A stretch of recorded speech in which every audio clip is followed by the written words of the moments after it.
Salut tout le monde, ici Heather et Hans, Salut à tous. et aujourd'hui nous sommes ici pour discuter d'un jeu que nous venons de tester, j'ai nommé TimeSplitter 2. Sorti en 2002 sur PS2, GameCube et Xbox, le jeu est toujours développé par Free Radical Design et édité par Eidos Interactive. TimeSplitter 2 est un FPS se déroulant dans un monde futuriste où l'humanité risque l'extinction dans une guerre face aux Timesplitters, une dangereuse race extraterrestre intelligente capable de protéger des éclairs et de se camoufler à leur guise. L'humanité découvre alors que les Timesplitters sont en possession de cristaux temporels, pouvant leur permettre de voyager dans le temps afin de détruire l'humanité avant même que celle-ci ne connaisse leur existence. C'est alors que le sergent Cortez et la caporale Hart débarquent dans une station spatiale où les Timesplitters stockent leurs cristaux afin de s'en emparer et gagner la guerre. Cependant, l'arrivée du couple va venir effrayer les Timesplitters qui jettent alors les cristaux dans un portail permettant grâce à leur énergie de voyager dans le temps. C'est donc après s'être barricadé que le sergent Cortez va sauter dans le portail à la recherche des cristaux incarnant ainsi des personnes ayant joué un rôle dans la période temporelle dans laquelle il tombe. Donc Cortez, en plus de chercher les cristaux, va devoir mener à bien la mission de la personne qu'il incarne afin d'éviter de modifier le continuum espace-temps. Personnellement, le TimeSplitter 2, c'est un jeu que j'avais eu dans mon enfance, mais plutôt dans la fin de vie de mon expérience avec la PS2, donc j'ai pas vraiment pu en profiter un maximum. Mais de manière générale, la saga TimeSplitter, c'est un jeu avec lequel j'ai beaucoup joué avec toi, plus au 3, Future Perfect, et le 2, c'est plutôt un épisode auquel on jouait accessoirement. Ouais, non mais oui, carrément. En fait, donc moi j'avais déjà eu TimeSplitter 2, enfin j'avais le 2 en premier, ensuite j'ai eu le 3, mais c'est vrai qu'on a beaucoup plus joué au 3, je pense, ensemble, mais le 2 est quand même un jeu qui nous a marqué, je pense. Je peux parler en ton nom. Le 2 a quand même... On a quand même passé beaucoup d'heures sur le 2. Oui, de toute façon, je sais pas si on en parlera à un moment, sans doute, mais j'avais beaucoup de souvenirs, tu sais, qui étaient toujours là du jeu pendant que je faisais des niveaux ou quoi, je me souvenais de beaucoup de choses, quoi. C'est vrai. De toute façon, on a tellement joué au 2 et au 3 que pendant que je jouais à ce TimeSplitter 2, il y a beaucoup de niveaux où je me disais « Ah, c'est pas dans le 3 celui-là ?» Ou Ouais, je vois ce que tu veux dire, ouais. Parce que c'est, ouais, vu que c'est une période qui est, enfin, lointaine, pas vraiment, mais il y a les deux qui se confondent un peu de temps en temps, quoi, dans nos souvenirs. Ouais, je comprends, j'ai eu ce truc-là aussi des fois. Okay. Maintenant, à 50 ans passés, là, ça remonte à loin tout ça. Voilà, c'est les vieux souvenirs, là, wow, à l'époque.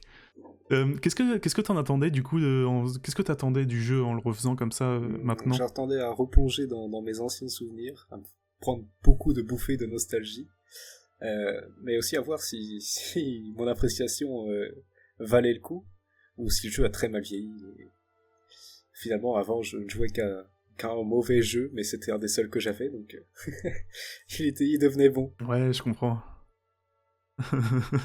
Ouais, bah après, ce que j'attendais du jeu, moi, c'était... J'avais, enfin, pas peur, mais je me demandais ce que ça faisait, tu vois, de le refaire maintenant, tu vois. Parce que je voulais... j'ai toujours forcément la partie souvenir et nostalgique est complètement intacte, tu vois. Mais je me demandais vraiment qu'est-ce que ça peut faire de le refaire maintenant avec toute l'expérience qu'on a du jeu vidéo d'aujourd'hui, quoi. Et quelle expérience j'ai eue en y rejoignant. Tout ça pour dire que nous, le jeu, on le connaissait déjà, on était très curieux de voir ce que ça donnait à l'heure actuelle. Donc de toute façon, on va se retrouver pour en parler plus en détail.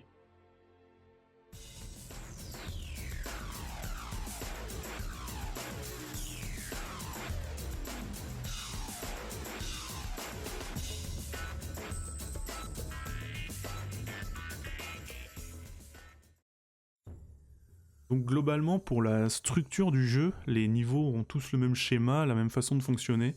Il y aura une présentation rapide du personnage qu'on va incarner via une cinématique. Ensuite, il y aura l'accomplissement des objectifs pour finir avec une récupération d'un des cristaux avant de s'échapper via un portail temporel. Ça, c'est la structure qu'on va retrouver sur le jeu tout au long de son parcours. Donc à chaque niveau, ce sera ça qu'on aura à faire. Ensuite, je pense qu'on peut enchaîner sur le premier niveau. Oui, directement.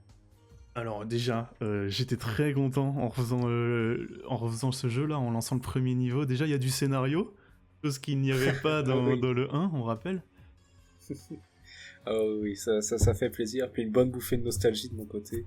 Ouais, carrément, carrément. Non, non, et puis il y a, enfin les voix quoi. Les voix sont trop bien.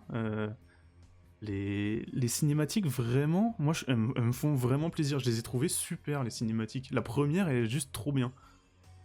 Ouais, on te met directement dans l'ambiance, là. Il y a un vrai gap qui existe entre le Time Splitter 1 et le Time Splitter 2. Ouais, complètement. Et puis même niveau du lore, au niveau on peut appeler l'univers du jeu, pour en savoir plus sur le jeu, il y a déjà des petits textes avant chaque niveau. Il y a tout un texte à lire. Oui, oui, oui. Bon, ça, j'étais grave motivé pour les 3-4 premiers niveaux. Après, là, je les lisais, mais en diagonale. Oui, oui, il y en a que j'ai lu et que j'ai oublié genre l'instant d'après, mais je les lisais quand même, hein. Je fais Mais l'effort, hein. c'est quand même sympa, c'est quand même sympa. Ouais, je trouve ça bien. Donc ouais, tu sélectionnes ton niveau, tu sélectionnes ton niveau de difficulté, t'as un petit texte qui t'explique un peu le contexte du niveau sur lequel tu vas jouer. Et puis après, t'enchaînes avec une cinématique, et après la cinématique, t'incarnes ton personnage, et puis... Donc t'as toute une liste d'objectifs à faire, alors soit principaux, soit secondaires, qui sont disponibles via le menu pause du jeu. Ouais. Il y a... Ça, c'est pas l'idéal. Ouais, t'es obligé de faire pause à chaque fois pour voir ce que tu dois faire. C'est ça. C'est pas top non plus, mais Puis pour c'est pas l'époque... toujours très précis, quoi. Oui, il y a des trucs, en fait, je savais parce que j'avais mes souvenirs qui étaient là. Mais je pense qu'il y a des trucs où tu peux galérer un peu si vraiment tu fais le jeu sans avoir aucun souvenir, rien du tout, tu le fais sans avoir touché au jeu avant. Je pense qu'il y a des trucs où tu peux un peu galérer parce que les explications, elles sont des fois un peu brouillonnes. Ouais, c'est très très vaste. Tu sais pas vraiment ce que ça veut dire. Et souvent, tu sais pas du tout ce que tu fais ou vers où t'avances, mais bon, t'appuies sur des boutons puis ça marche. C'est clair. De toute façon, c'est pas du tout... enfin, déjà, c'est pas un open world, non, mais c'est pas un niveau non plus qui est très ouvert. C'est en général, tu avances dans le niveau, c'est un couloir, quoi. C'est un gros couloir en général. Oui, on s'y retrouve quand même. Mais moi j'ai un petit problème avec le fait que des fois faut faire demi-tour. Oui. Et je trouve pas ça très intuitif de devoir faire demi-tour. Dans le niveau de la Sibérie, ça va. Ouais. Pour d'autres, ça devient un peu plus compliqué. Il y a des niveaux qui sont un peu compliqués. En tout cas, pour le niveau de la Sibérie, on va en parler un peu longtemps, je pense, mais c'est surtout parce que ça va être nos premières expériences avec le jeu manette en main. Donc on va parler du niveau, Exactement. mais aussi du gameplay, par exemple. Est-ce que tu veux parler un peu du gameplay? Qu'est-ce que t'en as pensé? Ce jeu, pour moi, là, c'était vraiment une sorte de niveau tuto, un peu de démonstration de toutes les nouvelles mécaniques qui sont rajoutées par rapport au 1. Complètement, ouais. C'est aussi un niveau où il n'y aura pas vraiment de lore du point de vue de la Sibérie en elle-même. Là où pour les autres, il y aura toujours une petite cinématique qui explique un peu le personnage qu'on incarne. Là, ça nous montre plutôt que Cortez s'incarne dans la personne. Mais en soi, on n'a pas vraiment de cinématique avec cette personne en elle-même. Je pense que c'est vraiment une sorte de niveau tuto, de niveau démonstration de tout ce qu'on va avoir dans le reste du jeu. Ouais, je comprends. Mais dans la cinématique, il y a quand même les deux mecs là qui se font tabasser par le zombie. Là. Oui, Mais c'est vrai. en vrai, je trouve ça, même à l'heure actuelle, là, j'ai trouvé ça marrant, tu vois. J'ai vraiment Ouais. rigolé parce qu'il y a les cris là, tu sais, les deux poussent un cri, après t'as le zombie qui pousse un cri, après il repousse un cri. c'est Ouais. interminable. L'humour a plutôt bien veillé. Mais carrément, De ce j'étais côté-là. surpris de ça, ouais.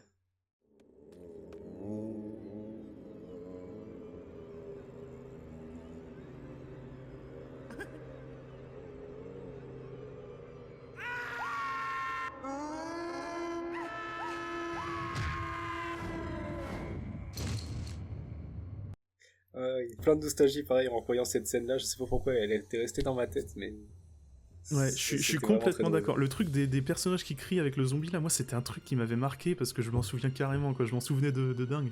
Il y avait. Donc, il y a ça, il y a les cinématiques et le gameplay, ouais, t'en as parlé un peu. Je le trouve beaucoup plus souple, si on peut dire, par rapport au premier qu'on a fait il Oui, y a pas si longtemps. c'est beaucoup plus simple. Au premier abord, j'ai eu un peu peur avec la visée automatique, qui était beaucoup moins cheatée que dans l'ancien. Ouais, elle est un peu moins Et prononcée. Ouais. je me disais, ça allait être très compliqué si la difficulté était comme l'ancien. Mais bizarrement, non, ça se fit quand même plutôt bien. Ouais. C'est plutôt Ça se fait quand même bien. Ouais, je le trouve plus simple à prendre en main, c'est plus agréable, c'est plus ouais, c'est plus souple, c'est plus doux. Je le trouve ouais, le gameplay, je le trouve agréable. Là où dans le 1, je pouvais avoir un peu de mal, là dans le 2, j'ai moins de mal, je trouve ça plus agréable. Je trouve ça plus agréable. Ce qui est différent aussi par rapport au premier, c'est que c'est des vrais niveaux d'histoire. Il y a un début et il y a une fin, c'est pas un niveau où tu dois refaire toute une machine arrière pour retourner au tout début du niveau, tu sais, avec le cristal par exemple. Là, Oui, c'est il y a ce côté-là. c'est un peu différent. Même niveau graphisme, il est beaucoup plus agréable aussi que le premier. Il y a vraiment, je trouve qu'il y a un gap quand même qui est passé. Clairement, et pourtant il y a juste 2 ans qui séparent la sortie des 2 titres. Ouais. Je pense qu'il y a aussi un gros gap budgétaire qui a été installé, et de temps aussi. Et en termes de graphisme, de contenu, tout est vachement plus gros, et on le voit dès le premier niveau. Ouais, complètement. C'est vraiment, si tu prends Time Splitter 1 et tu fais tout en plus grand, quoi. L'univers était mis avec le 1, et ils l'ont vraiment développé, ils ont développé ce qu'ils voulaient faire, je pense. On a beaucoup plus l'idée de ce qu'ils voulaient faire avec Time Splitter, je pense, avec ce 2 déjà. Il y a un truc aussi qu'on peut parler, c'est la différence des ennemis. C'est pareil, alors ça nous avait marqué un peu dans le 1, la différence des skins, mais là c'est un peu pareil. Je trouve qu'il y a beaucoup de variétés d'ennemis.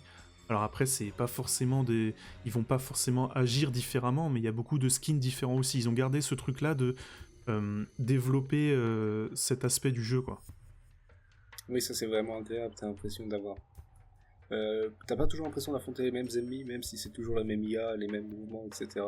Le fait que tous leurs skins changent tout le temps, c'est très agréable. Ouais, complètement. Là, dans le niveau de la Sibérie, donc qui est le niveau 1, il y a beaucoup de... C'est surtout des soldats qu'on affronte, en tout cas au début du niveau, et c'est beaucoup de soldats. Et en fait, ils auraient pu mettre un skin par défaut de soldat, tu vois, mais non, là, il y en a vraiment beaucoup, et je trouve ça très agréable aussi, quoi. C'est très sympathique. Moi j'ai beaucoup aimé le moment où, plus tard dans le niveau, quand t'as les forces spéciales qui viennent, Oui, tout à ils fait. ont vraiment un design qui change, tu vois pas leur visage, et ils ont l'air beaucoup plus méchants, ils sont habillés en noir, ils ont des meilleures armes. Ça c'est vraiment très agréable. Il y a aussi une certaine différence dans le gameplay des ennemis qui est vraiment agréable. En plus de leur design, c'est vraiment cool. Ouais, c'est hyper agréable, et il y a peut-être une passion du studio avec les zombies, je sais pas, mais dès le niveau 1, on en retrouve déjà.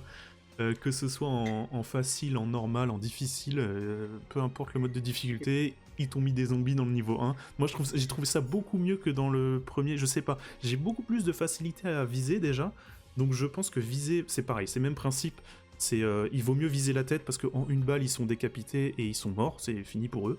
Donc, mais il y a un côté un peu satisfaisant, je trouve. Oui, c'est beaucoup plus simple bizarrement, alors que c'est le même principe, hein. On appuie sur L2 pour avoir une sorte de curseur et pouvoir le bouger et atteindre la tête comme ça, et pourtant c'est beaucoup plus simple, je sais pas pourquoi. Ouais, je pense que c'est lié au, tu sais, c'est ce qu'on disait sur le gameplay, le fait que c'est beaucoup plus souple, je sais pas trop comment le dire autrement, mais vu qu'on a plus de facilité à viser, eh ben, je pense que ça va avec.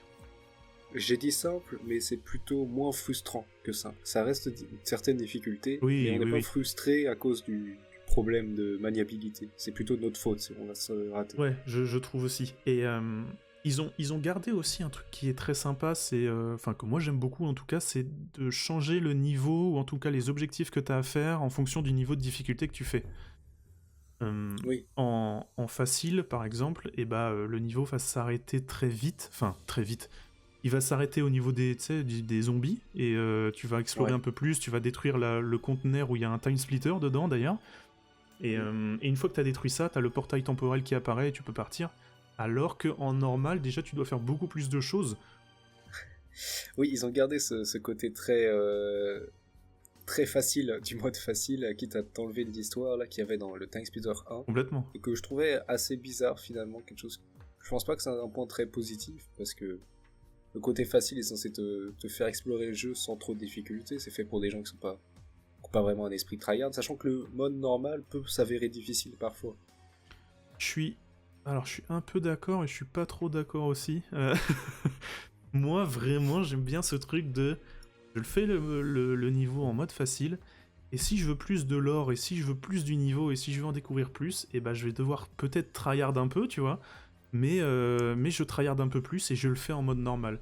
Et moi, j'ai rarement eu de problème avec le mode normal. J'ai eu des erreurs, enfin, de ma part, parce que ce qui est un peu particulier aussi, c'est que des objectifs principaux, par exemple, tu peux très bien les rater. Et du coup, si tu les rates, tu dois recommencer le niveau entier, en fait.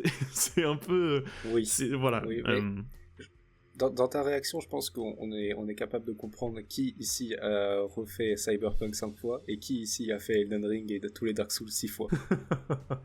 Oui, peut-être un peu, il y a un peu de ça, peut-être, mais j'aime bien... j'ai un exemple pour le truc des objectifs ratés, là. C'est pareil, niveau Sibérie, il y a un endroit où tu dois justement... Juste avant que les zombies... juste avant que tu aies affaire aux zombies, tu dois monter dans une sorte de petite tour de contrôle, là, avec tout plein de boutons, et tu dois activer une porte. Je sais pas si ça te parle. Et ben, dans le mode normal, il y a 2 tourelles qui sont placées pour protéger ça. J'ai voulu détruire les tourelles avec des mines, je me suis raté, j'ai mis la mine dans la salle de contrôle, et en fait ça fait tout péter, et du coup tu ne peux plus activer les portes, tu ne peux plus rien faire, et donc il te met en échec, et en fait il te dit clairement, bah t'as plus qu'à recommencer le niveau, quoi. Ouais, c'est ça, et oui. Alors quand ça arrive, ça fout un peu la haine. Mais c'est sympa quelque part. Ouais, c'est sympa, c'est un petit peu punitif, parce que tu recommences tout le niveau, tu sais, maintenant, les jeux de maintenant, ils te feraient recommencer, si tu rates un truc, ils te feraient recommencer au point de contrôle d'avant, tu vois. Là, il y a pas cette option-là. En fait, dans le menu pause, tu ne peux pas retourner au point de contrôle. C'est si tu meurs, je crois, non? Il me semble. Ma technique dans ce genre de cas, pour moi, c'était de me suicider pour revenir, avoir le choix de revenir à un point de contrôle. Ouais, ça paraît logique. Bon, bah... C'est pas logique, mais c'est ce que j'ai fait. Oui, non, mais en t'as soi, raison. c'est pas logique d'être obligé de faire ça pour revenir à un point d'étape. Oui, il devrait y Sachant avoir une petite option dans le ouais, menu pause, tout simplement. C'est ça. C'est vrai que moi, je faisais pause et je faisais recommencer le niveau comme un ouf, quoi. Tu as des problèmes tu es masochiste. Non, moi, je fais le jeu comme ils veulent qu'on fasse le jeu. Oh putain, ouais, j'ai un peu le seum. Bon, c'est pas grave. J'ai un peu la haine, mais c'est vrai que j'aurais pu faire ça, ouais. Mais oui, je me suis fait la réflexion en plus. Tu rates un objectif, ils te disent objectif raté, recommencer le niveau. Bon, moi je recommence. Mais c'est vrai que si tu meurs contre un soldat, un ennemi, peu importe, tu meurs. Ils te font tout de suite recommencer au point de contrôle avant. Alors après, il n'y a pas non plus énormément de points de contrôle. Des fois, ils te font recommencer... De manière générale, il y a un point de contrôle si tu es à peu près au milieu du niveau. Ouais, exactement. C'est pas non plus énorme en termes de... Parce qu'on peut parler un peu difficulté. Alors j'ai essayé de faire... Alors je n'ai fait aucun niveau en mode difficile. J'ai essayé je sais pas combien de fois le niveau 1, la Sibérie, en mode difficile. Et je suis mort, je suis mort, et je suis encore mort, ça m'a un peu gavé, donc j'ai pas tryhard plus que ça, mais rien que le niveau de Sibérie, quand j'étais en difficile, il y a un moment, je suis mort quasiment à la fin du niveau, et bêtement en plus, et il te fait recommencer, genre à la moitié du niveau, je lui dis non, c'est bon, j'arrête, je veux pas. Ah, le problème du jeu, c'est que tu peux pas vraiment t'en sortir avec des skills. En fait, si les ennemis te voient et qu'ils tirent, tu vas être touché à 2 fois sur 3. Je pense qu'il faut vraiment... Il y a un truc de... C'est un peu pareil que dans le 1, il y a le truc de connaître la position des ennemis, savoir combien ils sont, savoir gérer quelle arme tu vas utiliser, etc. Je pense que le mode difficile, il y a vraiment un truc de... Il faut vraiment tryhard, il faut que tu connaisses le niveau, il faut que tu connaisses les ennemis, ils sont là, les objectifs, il faut que tu les connaisses. Parce que, en plus, dans le mode difficile, t'as pas d'objectif secondaire. Tout ce qui est secondaire dans le mode normal devient un objectif principal dans le mode difficile. Oui. Voilà. Je pense que... Non, le mode difficile porte bien son nom, pour le coup. Donc toi, t'as réussi à... Non ? Non. Okay. Ah non. non. On est bien d'accord. Ok, ça marche. On peut aussi parler du niveau 2, y a un truc qui m'avait, alors pas choqué, mais interpellé, c'est au niveau du scénario. Moi j'avais compris dans le niveau 1 que Cortez était là pour récupérer les cristaux, et que dès qu'il arrivait, tu sais, au début du niveau, il incarnait quelqu'un qui est en lien avec la période du niveau. Oui. Le truc, c'est que dans le 2, j'avais l'impression, ça m'a fait bizarre, d'incarner pas Cortez, mais la personne... Alors je sais plus du tout qui on incarne dans le niveau 2, c'est le détective là un peu, mais et en fait il a tout son univers à lui, et en fait je comprenais pas pourquoi cette personne va avoir à chercher les cristaux. vois ce que je veux dire? Oui, c'est vraiment pas clair à ce niveau-là. C'est vraiment sympa qu'il t'installe une sorte de petit lore du personnage que tu vas incarner. J'ai vraiment aimé ça. Ça permettait aussi d'un peu d'éviter la redondance dans les autres niveaux, etc. Ouais, Mais complètement. c'est vrai que c'est vraiment pas clair. Je l'ai expliqué dans mon intro qu'on incarnait Cortez qui allait dans le portail pour récupérer Christo. Et en allant dans le portail, il va lui-même incarner des gens. Euh, mais c'est jamais vraiment expliqué de pourquoi est-ce qu'il doit aussi faire leur objectif de vie. Ouais, exactement, c'est Euh, ça. Pourquoi Cortez il c'est ça. s'emmerde à genre, tu sais, il y a les trucs avec le gros Tony, il y a les trucs, tout ça. Et pourquoi il va rejoindre. Enfin, il y a des trucs, je me demande pourquoi en fait, et comment il le sait, et comment. Il y avait des trucs en fait, c'était pas clair, c'était un peu brouillon, je me suis un peu perdu Ça. quoi. Et je voulais en parler aussi. Moi, dans mon intro, j'ai expliqué ça en disant que ça serait pour ne pas briser le continuum Oui, oui, espace-temps. oui, Je pense que ça serait la raison, je mais c'est vrai que pense. c'est jamais expliqué, donc tout ça, ça révèle de la théorie finalement. Et à part ce détail-là, alors chose que j'ai aussi relevé dans le niveau 2, c'est un boss, il y a quand même un petit boss. Il y a quand même un boss. En général, les boss, je les massacre. Ils font pas très long. Alors en facile, on n'en parle pas parce que vraiment, tu leur roules dessus. Mais En normal aussi. ouais, même en normal, c'est pas des trucs très marquants les boss quoi. C'est très sympa qu'il y en ait, moi j'étais très content. Et puis parce que forcément un boss égale un perso unique au jeu quoi, donc c'est très sympa.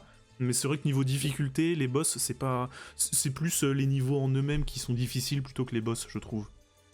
Oui, c'est ça. Il porte le nom boss, mais c'est pas vraiment en termes de difficulté. Mais c'est très sympa. Ça permet d'avoir une esthétique finale un peu Ouais, au complètement. niveau au-dessus. Et il y avait un truc que j'ai relevé aussi, qui est les time splitters, il y en a des différents. Moi j'avais complètement oublié ce truc-là. Je me souvenais des time splitters, les basiques, là, les gris, qui lancent des éclairs et qui se mettent invisibles, là, qui m'ont traumatisé là quand j'étais petit. Et il y en a d'autres où, par exemple, dans le niveau 2, ils sont pas là, ceux dont j'ai parlé. Il y a des time splitters qui ont des Tommy Guns et qui, qui apparaissent. Et j'avais complètement oublié ceux-là. Oui, c'est vrai ils sont bien armés les. Niveau ambiance, par contre, je trouve qu'on est hyper, c'est hyper agréable. La cinématique, elle te met toujours super bien dans l'ambiance du niveau que tu vas avoir. Et que ce soit la cinématique, que ce soit les musiques, que ce soit les armes, que ce soit les ennemis, les alliés que tu peux avoir de temps en temps dans un niveau, enfin, il n'y en a pas énormément, mais il y en a. Je trouve que ça participe, tout ça participe à l'ambiance générale du niveau et du jeu, et je les trouve l'ambiance incroyable. Ouais, je suis vraiment d'accord. Je trouve que les armes typiques justement des thèmes abordés par le niveau, c'est vraiment génial parce qu'ils exploitent vraiment bien ce principe de voyage dans le temps en y allant à fond et ça fait plaisir. Ouais, complètement, et on s'y croit vraiment. Alors du coup, chaque niveau est à une période différente et un endroit différent, et t'as vraiment l'impression d'être dans le niveau. Ils ont fait un travail de dingue pour que ce soit hyper crédible en fait, je trouve. Mm. Je suis vraiment d'accord et c'est un gros point que j'ai énormément apprécié dans le jeu, c'est qu'ils se servent bien de cette variable de voyage dans le temps. Ouais, complètement. Puis moi j'ai noté aussi pas mal de références. Là ici déjà on peut voir les inspirations des développeurs pour créer leur univers. On est clairement sur une esthétique très cliché des thèmes abordés, des clichés très cinématographiques, alors même jusqu'à reproduire des scènes iconiques de films comme alors en l'occurrence la descente des escaliers avec une mitraillette faite par Tony Montana dans Scarface, qui ici Ouais. rejouée subtilement par Tony le Gros. J'ai beaucoup aimé cette esthétique vraiment très très cliché d'un Chicago des années 60 justement, Ouais, ou ouais. plutôt des années 30. C'est vraiment très agréable. Puis c'est quelque chose qu'on va revoir dans pas mal tous les niveaux. Ouais, et toujours dans tous les niveaux, je trouve qu'ils ont un petit humour à eux qui est vraiment agréable aussi, qui fait partie aussi, tu vois, des clichés, mais il y a un humour qui est présent. Exactement, tu vois, par exemple, avec Tony le Gros, ou avec, il y en a un qui s'appelle Bretel, je crois, et je trouve ça excellent. Leur humour, il est juste parfait, je trouve. Pour un jeu de cette époque, c'était trop bien. Ils exploitent vraiment bien les clichés de chaque thème. C'est vraiment très sympa. Alors, le niveau 3, moi, ça m'a fait tout bizarre de retourner sur... Alors moi je suis un joueur qui est, je ne le cache pas, je suis un joueur qui est très peureux, et exactement ce niveau de Notre-Dame qui est le niveau 3, Moi, je le faisais pas, hein. J'ai dû le faire une fois quand j'étais gamin, et après, une fois qu'il était fait, je pouvais enchaîner les autres niveaux, mais je l'ai jamais refait parce que bah, ça me terrorisait. Et mais là, Tu, tu... quoi. Je me souviens que tu nous attendais, mon frère et moi, pour qu'on le fasse à trois, Bah oui, que ce soit plus simple. c'était horrible tout seul de faire ça. Allez les gars, il y a un niveau là qui est trop bien à faire, faites-le, moi je vous regarde. Mais oui, moi ça me... Bon, là ça va quand même beaucoup mieux pour faire un niveau comme ça, parce que bon, c'est un jeu qui est très arcade, et mais il y a quand même, tu vois, une petite ambiance qui est vraiment posée avec la musique, les zombies, les armes, pareil, tu vois, c'est exactement ce que je disais tout à l'heure, il y a une ambiance qui fonctionne quand même super bien pour ce niveau, et du coup ça fait pas... ça fait pas flipper, mais bon, il y a quand même un petit stress. Moi, j'ai vraiment adoré la musique de ce niveau. Oui, la musique avec l'orgue, non? Ouais, c'est ça, Ouais. une bande-son inspirée un peu du fameux Requiem inachevé de Mozart, là, c'est vraiment incroyable, ça te met directement dans l'ambiance, Ouais. c'était très très bien choisi. Complètement, ouais, à fond, ouais, je trouve ça trop bien. Il y a aussi un premier truc avec Notre-Dame. Moi, j'avais trouvé qu'il y avait En mode normal, t'avais des ennemis pièges. Enfin, j'ai appelé ça des ennemis pièges. Mais il y a un moment du niveau où tu dois sauver des vierges, tu sais, qui sont mis sur les croix, là. Et en fait, t'en as des qui sont des ennemis. Enfin, tu peux les sauver, mais c'est des zombies, en fait. Oui, Ça c'est m'a ça surpris. m'a fait bizarre. Ça m'a fait trop bizarre, je sauve la pauvre dame là et commence à me manger. Donc bon, c'était pas terrible. C'était vraiment, oui, moi aussi ça m'a bien surpris, c'était assez bien reçu. Ouais, tu vois, ils instaurent des petits trucs comme ça qui sont vachement bien, je trouve, c'est très agréable encore une fois, quoi. Puis c'était un niveau assez éducatif, parce que moi il m'a appris que le feu ça brûle, et à mes dépens, ça j'ai très très mal appris et très très mal pris aussi, parce que il y a des zombies en feu, et lors de ma première run sur ce niveau, en fait il s'est conclu par moi, qui après m'être fait toucher par un de ces zombies enflammés, je déambulais, entouré par les flammes qui me tuaient à petit feu, dans l'espoir de trouver comment les arrêter, mais je n'ai pas trouvé. Du coup, ça m'a tué pendant 10 minutes, jusqu'à ce que ça s'arrête enfin, puis que je puisse recommencer ma partie. Ouais, c'est le feu, c'est un truc hyper spécifique dans ce jeu parce que une fois que un zombie, enfin, je parle de zombie parce que c'est dans le niveau là, mais un ennemi qui est enflammé te touche, tu prends feu, mais le feu, il ne va jamais s'arrêter sauf si t'as une source d'eau quelque part. Alors, J'avais je, fait je me l'expérience. suis roulé dans les égouts, à toutes Oui, sortes. J'ai pas réussi à trouver de source d'eau pour toi, il y avait de l'eau par terre. ouais, c'est vrai. Mais je pense que c'est pas vous. Enfin, je sais pas. Pour le niveau 3, je sais pas. Je me suis pas fait toucher par les ennemis en feu. J'ai pas eu cette expérience-là. Moi, j'ai des souvenirs terrorisants du niveau 1 en Sibérie où il y a aussi des ennemis qui sont en feu, des zombies, il me semble, qui sont en feu. Oui. Et oui, c'est vrai que quand tu te fais toucher, t'as aucun moyen de t'en sortir, sauf dans le niveau 1, il y a un moment avec des douches, tu vois. Et donc, il y a un petit truc d'eau. Ah, elles servent à ça, les Oui, douches. c'est au cas où tu te fais enflammer, t'as un moyen de t'enlever le feu, quoi. Ah, je ne l'avais pas vu pour le niveau 3, j'ai pas vu où étaient les sources d'eau. Bah dans le niveau 3, j'en ai aucune idée, hein. J'ai pas du tout de souvenir. Pourtant, on est dans des égouts, il y a de l'eau partout par terre, je me disais que c'était bon, et peut-être il y a une chute d'eau, et j'ai pas eu le temps d'y aller. Bah je sais pas, moi, alors je pense qu'il y a une source d'eau quelque part, parce que ça me paraîtrait un peu traître qu'ils te mettent des ennemis en feu et qui te permettent pas de l'enlever, tu vois ce que je veux dire? Alors, ils y pensent clairement aussi, dans la Sibérie c'est vrai qu'il y avait ces douches-là, et je me demandais à quoi elles servaient, et parce qu'elles ne servent à rien. Une Oui. pièce entière de douche assez grande en plus, qui est là, et qui n'a pas d'autre utilité que de te sauver si jamais tu te fais toucher par les flammes. Donc je pense qu'ils ont dû y penser pour le niveau 3 aussi. Ouais, je pense aussi, ça m'étonnerait pas. Chose qui est plutôt sympa aussi avec ce niveau, là, le niveau de Notre-Dame, c'est qu'il y a le bossu à un moment. Donc il y a un petit truc de tu dois sauver quelqu'un, et après lui il apparaît, donc ça fait un PNJ qui t'aide, quoi. T'as une petite aide, et puis t'as un petit truc de survie, entre guillemets, où tu dois tuer les zombies qui apparaissent. C'est vrai que c'est la première fois que t'as un allié avec toi. Ouais, complètement. C'est vrai. Tu te sens un petit peu moins seul. Puis j'aimerais mettre une petite note aussi pour le boss final de ce niveau, qui est quand même extrêmement cool. Oui, ouais. On affronte littéralement le diable. Ouais, c'est clair. Il prend forme géante. Je sais pas vraiment trop comment il vient, je crois. C'est peut-être vite fait expliquer, mais c'est très très cool en tout cas. Alors, tu parles de quel boss? Parce qu'il y en a deux. Méphistos Ouais, Phénix. c'est ça, parce qu'après, t'as le boss final du niveau qui est un peu moins... Oui, qui est plus anecdotique, oui, celui-là, voilà. c'est... Mais c'est vrai que le boss Méphistophélès, ouais, il est énorme là, et il apparaît, et puis ouais, il est très cool. très facile à battre aussi, mais très cool. Oui, écoute, fais-le en difficile et... Non, mais oui, les boss, c'est un peu toujours ça, les boss, ils sont plutôt simples, c'est les niveaux en eux-mêmes avec les différents ennemis et leurs comportements qui sont un peu plus compliqués en fonction des niveaux de difficulté. Oui. Il y avait un truc aussi dans ce niveau, je sais pas si t'as eu pareil, mais tout ce qui est effet de météo, entre guillemets, donc le feu, la pluie, il y a un effet bizarre sur l'écran. Et moi, je m'en souviens aussi de ce truc-là où tu vois plus très bien. Enfin, je sais pas comment expliquer. Oui, il y a un effet un peu bizarre. C'est très sympa, ça. C'est très très sympa. Alors, très très sympa, je sais pas, mais Ah ouais. moi, j'ai pas... J'avais beaucoup aimé. Ça m'a mis dans l'ambiance quand on était sur le toit, là. J'ai beaucoup aimé. Ok. Bon, moi, je trouvais qu'on voyait plus rien. Mais après, je suis peut-être aveugle, je sais pas.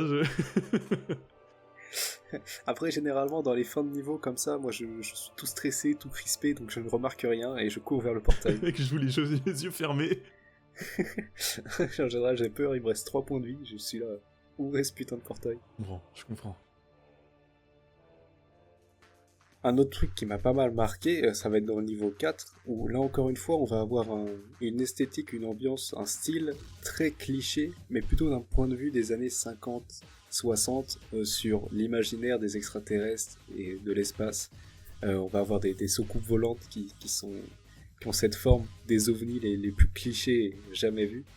C'est vrai, la tenue du héros qu'on va interpréter, elle me faisait tellement penser à la tenue du beauf spatial dans Futurama, là. Le commandant, j'ai oublié son nom. Oui, t'as raison. C'est exactement la même tenue, ça m'a marqué. Et c'est vraiment ce côté très cliché. En fait, c'est cet imaginaire qu'on avait de l'espace dans ces années-là. Ouais, complètement. Mais moi, pareil, j'ai un truc, je pense, avec les niveaux futuristes de ce studio-là, parce que dans le 1, c'est les niveaux que je préférais, et dans le 2, Planet X, moi, j'ai énormément aimé ce niveau aussi. Il y avait juste le truc de je me suis complètement perdu dans ce niveau. Il y avait parce que le mode facile, je me rappelle évidemment de l'avoir fait quand j'étais petit. Le mode normal, je suis sûr que je l'avais jamais fait. Et du coup, il y a tout le truc. Alors, tu l'as fait en mode normal, toi, ce niveau? Alors oui, justement, et moi c'est ça qui m'a fait haïr ce niveau, c'est que le niveau est grand, Oui, plutôt cool. Carrément. Il y a quand même une grosse variation de décor entre le désert puis les bâtiments extraterrestres, mais il m'est tellement arrivé de tourner en rond, de me perdre, de refaire le niveau. Je trouve que la direction à suivre n'est jamais vraiment claire. En fait, il y a un truc, je m'en suis rendu compte, c'est pour ça un peu que je me suis perdu. Il y a tout le moment avec la soucoupe volante où tu découvres le time splitter là, et quand t'es en mode facile, le niveau s'arrête là. Quand t'es en mode normal, il continue, il y a un trou dans la coque du vaisseau, et tu peux continuer le niveau.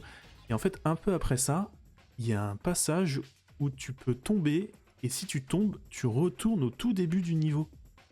Exactement ça. C'est horrible. Ça, je l'ai fait 4-5 fois. Je comprends pas pourquoi. Ouais, je comprends pas trop non plus. Il y a pas trop d'intérêt en plus, parce que mais c'est pas comme si en plus t'avais des ennemis qui réapparaissaient. T'as rien, c'est le néant. C'est juste tu remarches jusqu'à ce que tu retournes à l'endroit initial, quoi. J'ai dû aller voir un let's play sur YouTube pour savoir où est-ce que je devais aller, après avoir refait le tour 3 fois, parce qu'en fait c'était... Puis comme les décors sont souvent un peu des copier-coller, oui. Ce qui fait que quand le couloir pour partir est dans un coin, si t'es pas dans un bon angle, tu ne verras pas qu'il y a une porte, en fait, ou que tu peux continuer par ce point-là. Ouais, je vois ce que tu veux dire. Comme tout se ressemble, t'as juste l'impression que c'est un mur. Ouais, il y a vraiment un truc où... Ouais, alors, moi j'ai beaucoup aimé ce niveau, mais oui, c'est vrai qu'il y a un truc où ouais, je me suis pas mal perdu, et pas très agréable. C'est pas d'une bonne manière, en tout cas, quoi. Il y a un truc sympa dans ce niveau, par contre, chose pour laquelle j'ai aussi aimé ce niveau, il y a 2 factions d'ennemis qui se battent les uns les autres, les aliens. Oui, c'est vrai, j'ai remarqué ça. Ah, ça c'était très sympa. Ouais, alors je sais plus leur nom, t'as les Mother Fox ou les Mother Mox, et les autres ont un autre nom, je sais plus, ils sont verts et les autres sont même skin mais en bleu, tu vois. Oui, c'est ça, c'est ça. Il y a pas trop de différence. C'est une guerre raciale, c'est exactement ça, extraterrestre.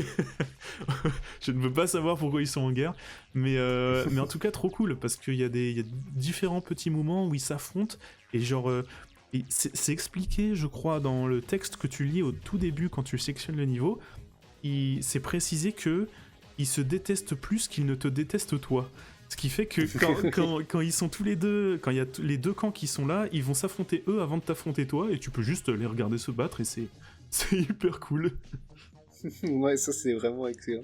Mais ils avaient pas pensé au fait que moi, je les détestais encore plus, ce qui fait que j'ai tué juste tous. C'est une bonne solution pour cette guerre, hein, ça se trouve. Il y a toujours ce truc de... On n'est pas plus indiqué que ça par rapport au scénario. Le scénario, il bouge pas. C'est toujours... t'as une cinématique qui te met en... qui t'introduit le personnage que tu vas jouer, mais il n'y a pas du tout ce truc avec Cortez, donc c'est pareil, t'as l'impression de jouer un mec qui est vraiment dans cette époque-là, et t'as aucune idée du lien qu'il a avec les cristaux, en tout cas pour l'instant. Moi, ce truc de scénario, il continue jusque-là, quoi. Ouais, et puis ça va être le cas jusqu'au dernier niveau, finalement. Ouais, donc on le répétera, pas forcément pour tous les niveaux, c'est Oui, pour c'est ça. ça. Mais c'est vrai que... mais à ce niveau-là, en fait, je me suis interrogé sur le scénario, je me suis dit, il n'y a pas plus d'indications que ça, tu vois, ça continue d'enchaîner des niveaux où t'as l'impression de être un mec qui est dans son époque et qui, tu sais pas pourquoi, il ramasse un cristal et il s'en va par un portail, quoi. C'est ça, exactement. Le niveau d'après, donc Neo Tokyo, il fait partie de mes niveaux préférés aussi du jeu. Je pense que c'est mon niveau préféré. Et l'ambiance est top. Alors l'ambiance est toujours top dans tous les niveaux, hein, j'adore ce jeu. Mais dans ce niveau-là, vraiment, j'ai trouvé super. La cinématique, elle est incroyable, je trouve. Le combat qu'il y a dans le train et tout, je l'ai trop bien. C'est hyper bien animé et tout. Et l'ambiance, après, continue aussi dans le niveau, quoi. Dans le niveau qu'on joue, l'ambiance est top. Je suis d'accord avec toi. Moi, j'ai adoré le bout de ville qu'on peut voir. Je le trouve vraiment très beau.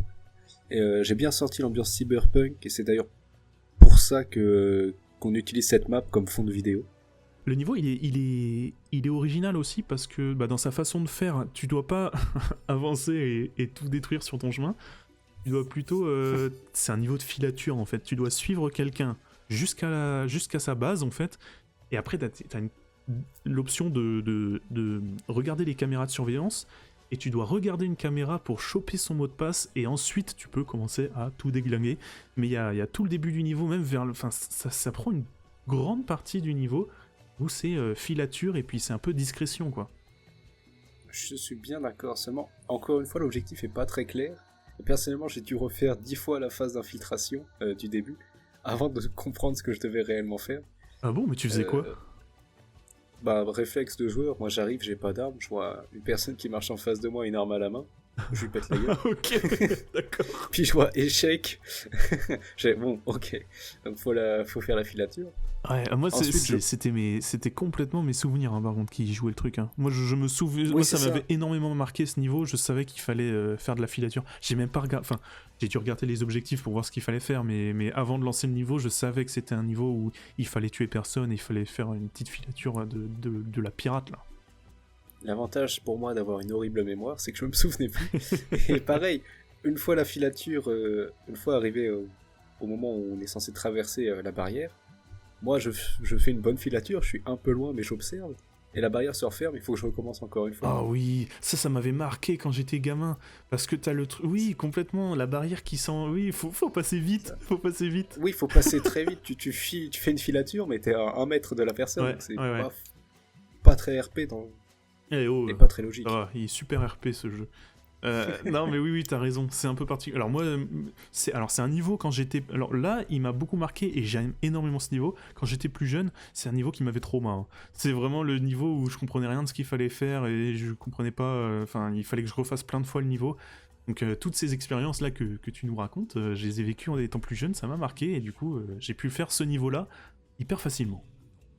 Bah moi encore aujourd'hui à 45 ans qui bavait devant mon écran et qui comprenait pas comment je te fais faire pour avoir le mot de passe du pirate. Ah moi j'ai adoré ce niveau, moi j'ai pas du tout eu de mal, il était trop bien. Par contre t'as le truc trop, c'est un peu étrange hein, le truc de la machine, tu sais le time splitter qui est à moitié découpé là dans la machine avec le mec qui est sur une table d'opération à côté là. Ouais, non, ça faut pas comprendre ce qui s'est passé. Je ne sais pas. Alors en mode normal, je crois que tu dois prendre des photos de toutes ces expériences et tout. Oui. Ouais, c'est ça. Hein. C'était hyper sympa. Moi j'ai beaucoup aimé ce niveau, j'ai adoré. Moi j'ai beaucoup aimé qu'on récompense l'exploration. Alors il y a une chose, j'avais pas parlé dans le niveau de la Sibérie, et je sais pas si tu l'avais vu. T'as des petites cartes de jeu, des petites disquettes de jeu Ah bon que tu peux ramasser. T'as pas vu? Non, t'as ça où? Et il y en a 3 en tout. La deuxième, j'avais pas trouvé. Mais la troisième, elle était dans Neo Tokyo, justement. T'en as 3 dans le jeu entier ou t'en as 3 par niveau? Ouais, non, dans le jeu entier. Oui. Et c'est des petites disquettes de mini-jeux, en fait, que tu vas avoir sur le... Alors, je sais plus, sorte de GPS temporel que t'as, là, comme item. Ah Ah, c'est ça les points bizarres là. Et quand tu appuies sur triangle, je crois, tu as des mini-jeux. Alors, le premier dans la Sibérie, c'est une sorte de Snake. Ah, j'ai jamais fait Et tout là, ça. celui-là, c'est une sorte d'atterrir avec... Enfin, tu dois lancer une fusée, puis tu dois essayer d'atterrir. Enfin, c'est vraiment des jeux arcade bébêtes, où à la fin, t'as les scores de Cortez et d'autres personnages du jeu. Mais non. C'est assez sympa. Ouais, j'ai bien aimé qu'on récompense un peu ton exploration. Là c'est dans les casiers, après avoir transmis les données à la police. Ouais, ok. Et alors, il y a un autre truc, je sais pas si tu l'as vu ça, c'est dans ce niveau, si tu t'aventures un peu dans les ruelles, tu tomberas sur un vieux japonais derrière un comptoir de sa boutique. On dirait le début d'une mauvaise blague, mais tu tomberas sur un vieux japonais derrière le comptoir de sa boutique qui te dira tiens, ça pourrait être utile, et qui te donne des points de vie. On n'a pas joué au même jeu. Mais quoi? Ouais, moi je l'ai fait dans... Parce qu'en fait, je me demandais pourquoi la map a l'air si grande et on peut explorer tant de trucs alors que Ouais, tout se passe sur un couloir. j'ai fait le truc bête et méchant de je suis et puis j'ai fait les objectifs. J'ai pas du tout exploré. J'ai un peu exploré et j'ai vu ça. Ah, bien vu. Ouais. T'as raté tout le jeu, mec.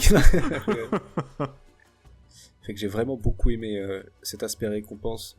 Puis surtout le visuel de ce niveau-là, c'est vraiment un truc que j'ai adoré. Contrairement au niveau d'après le Grand Ouest, où je me suis moins bien senti impliqué dans ce niveau parce que je trouvais que les décors étaient un peu artificiels. J'avais comme l'impression d'être dans un western façon Disneyland. Un peu déçu de ce niveau, car pour moi l'immersion dans tellement d'époques différentes, c'était la plus grande force du jeu, et là je me suis vraiment pas senti en immersion. Ah, mais j'ai adoré aussi ce niveau. J'ai trop aimé. Je sais pas, le niveau de cowboy là, avec le shérif et tout, ouais, j'ai aimé moi. Mais oui, j'ai relevé le truc du... il ne faut pas explorer les bâtiments parce que il y a un moment où j'ai exploré une banque et en fait t'as une table dedans et c'est tout. T'as rien d'autre. C'est ça qui m'a participé à cette idée un peu de Disneyland, très artificielle. Je sais pas, ça faisait vraiment parc d'attractions, mais un peu vide quand tu regardes vraiment dedans. Là j'étais déçu, contrairement à Neo Tokyo où t'observes des trucs, le monde semble vivant, tu vois. Ouais, je comprends. Franchement, oui, il y a une différence d'ambiance. Après, je sais pas si c'est ce qu'il voulait retranscrire, je ne sais pas. Il y a autre chose aussi sur ce niveau. Dieu merci, j'ai des souvenirs, mais le truc pour libérer la personne là qui est emprisonnée, là tu dois prendre de la poudre, tu dois la disperser depuis le chariot qui contient de la TNT jusqu'à... Alors moi j'ai fait en tout cas comme ça, jusqu'à un baril, et le baril tu le fais exploser, du coup t'as du feu, et du coup ça t'enflamme ta traînée de poudre, et après ça enflamme la TNT qui explose, et ensuite elle est libérée. Oui, tu as dit baril, tu es très gentil, ce sont des caisses de bois. Et j'ai pris du temps à comprendre que c'était des barils. Des caisses de bois. Oui, les barils, enfin, ce sont des barils en soi, dans ce qu'ils contiennent, mais ils ont l'esthétique d'une caisse de bois. Ah bon? Mais moi je te Oui, parle... ce n'est absolument pas logique de tirer dessus. Ah oui, non mais oui, complètement, non mais c'est pour ça que je dis Dieu merci, j'ai des souvenirs parce que je m'en souvenais, mais t'es là, tu comprends pas ce qu'il faut faire sinon je pense, moi j'aurais jamais... Enfin, je sais que j'avais beaucoup Non, galéré vraiment, sur ça compliqué. en tout cas. C'est compliqué de comprendre. Moi aussi, mes souvenirs m'ont aidé, mais encore une fois, t'as très peu d'indications et c'est pas toujours très bien fait pour te le faire comprendre en termes de level design surtout. Ouais, je vois ce que tu veux dire. Il y a un petit truc à la fin du niveau, là, quand tu ramasses le cristal, tu sais, t'es dans un cul-de-sac, tu dois te retourner. Il y a pas des time splitters qui font un screamer un peu, là, et ils apparaissent pile derrière toi? Ah oui, puis la peur de ma vie parce qu'il me restait 2 PV et je me suis retrouvé bloqué entre 2 time splitters. Ah oui. J'ai cru que j'allais devoir tout recommencer. Ouais. J'avais pas envie. Ouais, je suis d'accord. Ouais, ça m'a bien eu, ça, à ce moment-là. Mais non, bon, après, moi, j'ai bien aimé le niveau, il était cool. Les armes sont cool, en plus. Et si on peut mettre un petit plus sur la qualité graphique de la poudre, quand tu l'as fait enflammer, là, ça vient retracer tout ce que t'as fait, puis tu peux faire de jolis dessins. Ouais, carrément. Qui vont... Alors, moi, Oui, j'en ai pas fait, mais... Hein oui, non plus. Non, plus. bah non. J'ai pas dessiné de pénis avec la poudre qui a explosé. Non, bah non, ce serait pas du tout ton genre, de toute façon. Non, mais c'est vrai que niveau... Alors, je sais pas du tout comment ça se passe pour réussir à produire ça, mais c'est vrai que t'as le feu qui suit vraiment ta traînée de poudre parfaitement, quoi, et ça marche super bien. Red Dead Redemption 2 rêverait de faire aussi bien. Ah oui, mais eux, ils ont des couilles, des chevaux qui rétrécissent en fonction de la chaleur. Voilà, c'est pas pareil, c'est pas pareil. Est-ce que le niveau Grand Ouest de TimeSplitter 2 aurait inspiré Red Dead Redemption 2 ? Je pense. Moi, je pense qu'il y a de l'inspiration, ouais. Il y a beaucoup d'inspi, ouais. Le niveau suivant, je vais pas avoir tant de choses que ça à dire, mais j'ai des petits trucs qui sont quand même sympas. Déjà, Harry les bons tuyaux, j'adore ce mec. Ouais, base. Ça fait plaisir. Cinématique toujours parfait aussi, moi j'ai adoré. Ça fait un peu film d'action, un peu Mission Impossible et tout ça, tu vois. Même l'ambiance du niveau, c'est un peu ça, je trouve.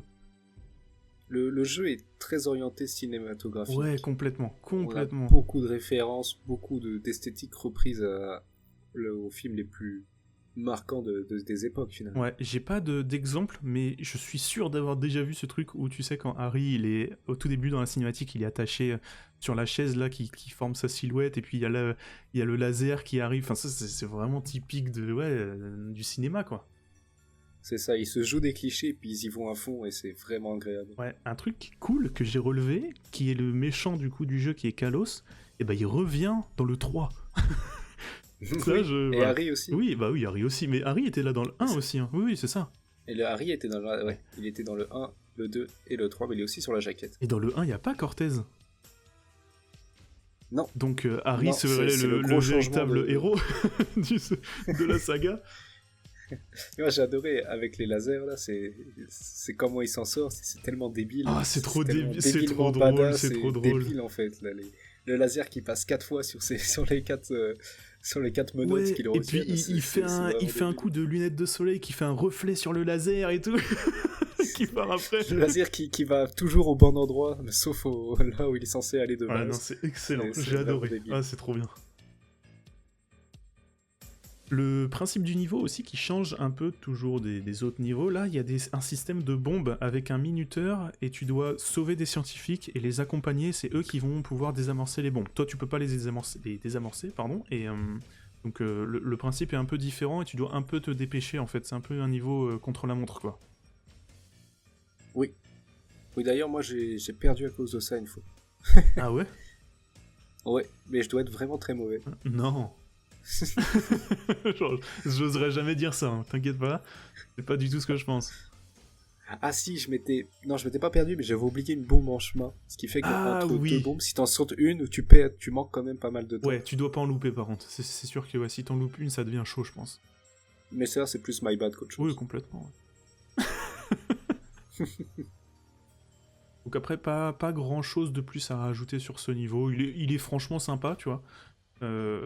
Par rapport, par exemple, au niveau suivant, les ruines aztèques, que moi j'ai détesté, c'est le pire niveau que j'ai fait. Je hais ce niveau du plus profond de mon âme.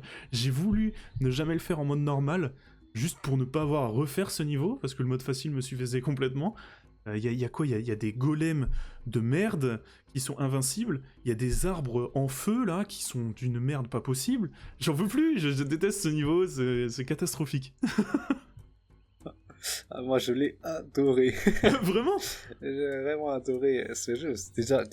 Déjà, l'arrivée des meilleurs personnages de TimeSplitter. Oui, non, mais ça, par contre, oui.